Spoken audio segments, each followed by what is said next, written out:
Who's there? It's just me, Stuff, with T-Ravis, back with Bukoff news, and we head over to some shenanigans. In honor of Blake Gross becoming president, which we may or may not have been responsible for, here is Parker imitating your now student government president. Alright, let's start over. Let's start over. Blake, for those of us who might not know that much about you, why don't you tell us a little bit about yourself? Well, I'm a 3-star athlete. I'm a star quarterback in football. I fucking bitch in pool. I can go swimming down and back in 200s in like 30 seconds. I love clay modeling. Oh, yeah, what happened to Old Zealand?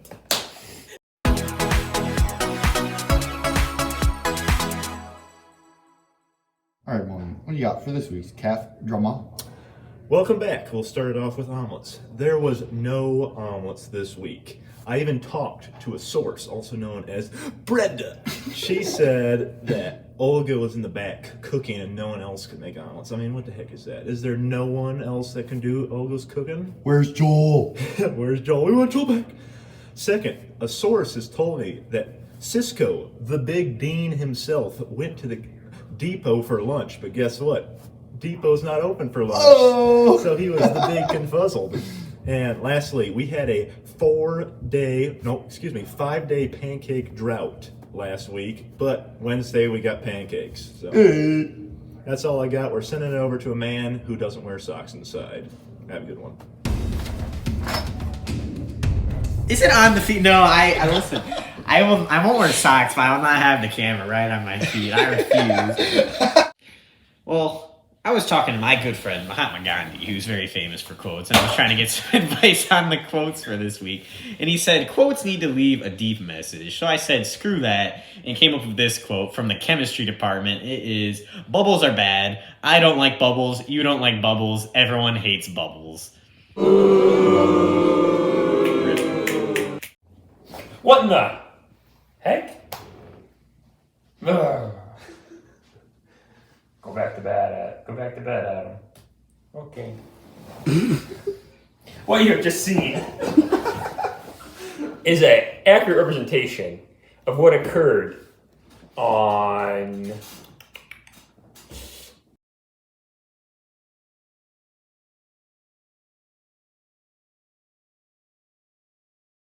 So Wednesday night, right before we left and slept over somewhere else that definitely was legal, and we got rations in the morning. Humans versus zombies. What up, extracted folks? And that was what Adam did when I walked into the room. It was pretty weird, and that was all the sleep talk we had this week. Goodbye, folks. Adam answers yes. Sponsored by Mr. Pickle's Oversized Furniture, and we have a deal for you. 50% off this beautiful 7-person couch. It comfortably sits 20 people.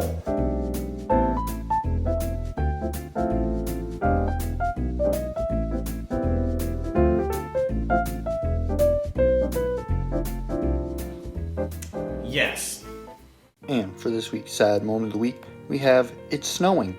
It's freaking snowing in late April. And you know what?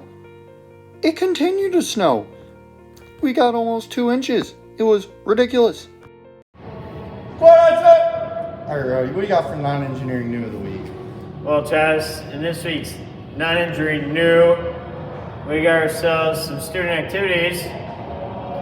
See, this past week, the entire week, was Humans versus Zombies, presented by CCH. It was a completely wild event of basically tag, where humans would get tagged by zombies and become zombies. And it was crazy, and I died, but then I came back, and then I won. So it was hype. And so, sad moment of the week also included here. Our buddy Caleb Cruz survived the whole week, and then died at like the very end. It was very sad. Alrighty, Parker, what have you learned this week that will amaze us all with sparkles and wows and passions? Oh, very exciting. Hey, welcome back. So, very important, not really. This week, I learned about malt. You may ask, what is malt? Me too. I did ask this. Malt is like a malted shake, or something like that. Is something. A malted shake is something that is seriously old-timey drinks that is still found at diners and soda fountains. What distinguishes it from other shakes is its malted milk powder.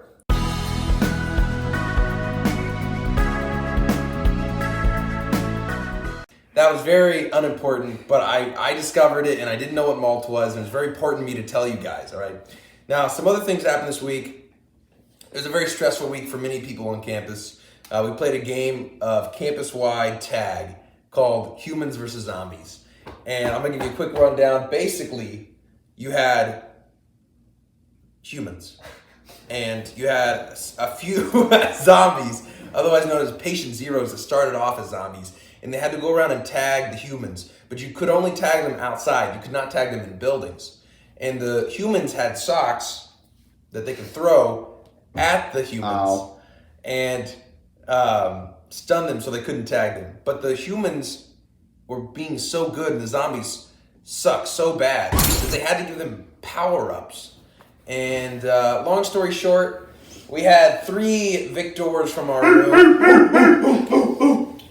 including myself and those 2 hooligans. One that did not make it, sadly. And but it was a great time. This has been Getting Educated with Parker. Have a great time, my guys and my ladies.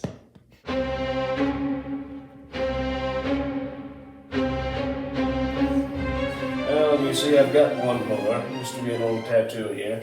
Well, let me guess, mother. See, that there is the USS Indianapolis. The USS Indianapolis.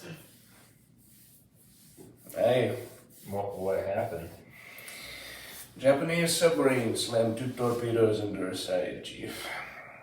We was coming back from the island of Tinian to Leyte. Just delivered the bomb, the Hiroshima bomb. 1,100 men went into the water. This went down in 12 minutes. Didn't see the first shark for about half an hour. Tiger, 13-footer. You can know that in the water, Chief. You can tell by looking from the dorsal to the tail. What we didn't know was that our bomb mission was so secret, no distress signal had been sent. They didn't even list us overdue for a week. Very first light, Chief, sharks come cruising by, so we formed ourselves into tight groups. It's kind of sort of like you see in the calendars, the infantry squares in the old calendars, like the Battle of Waterloo. The idea was a shark could come to the nearest man. That man starts pounding and hollering. Sometimes the shark would go away. Sometimes he wouldn't go away. Sometimes that shark looks right at you, right into your eyes. That's the thing about a shark. He's got lifeless eyes, black eyes, like a doll's eyes.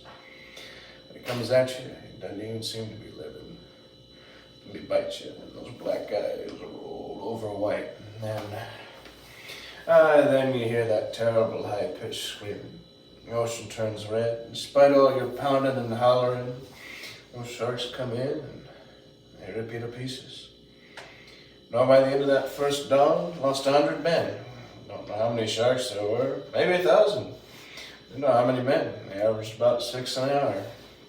Thursday morning, Chief, I bumped into a friend of mine, Herbie Robinson from Cleveland. He was a baseball player, Bolton's mate. I thought he was asleep. Reached over to wake him up. Bobbed up and down. He was kind of top, upended. Well, he'd been bitten in half below the waist. And at noon on the 5th day, Lockheed Ventura swung in real low and spotted us. Young pilot, a lot younger than Mr. Hooper here. Anyway, he spotted us, and a few hours later, a big old PBY came down and started to pick us up. That was the time I was most frightened, waiting for my turn. I'll never put on a life jacket again. So, 1,100 men went into the water. 316 men come out. Sharks took the rest. June 29th, 1945. Anyway, I delivered the bomb. And And that's all for Stuff with T-Ravis and the Bukoff News Crew. Hope you liked the video, hope you like and subscribe, and come back next week for more.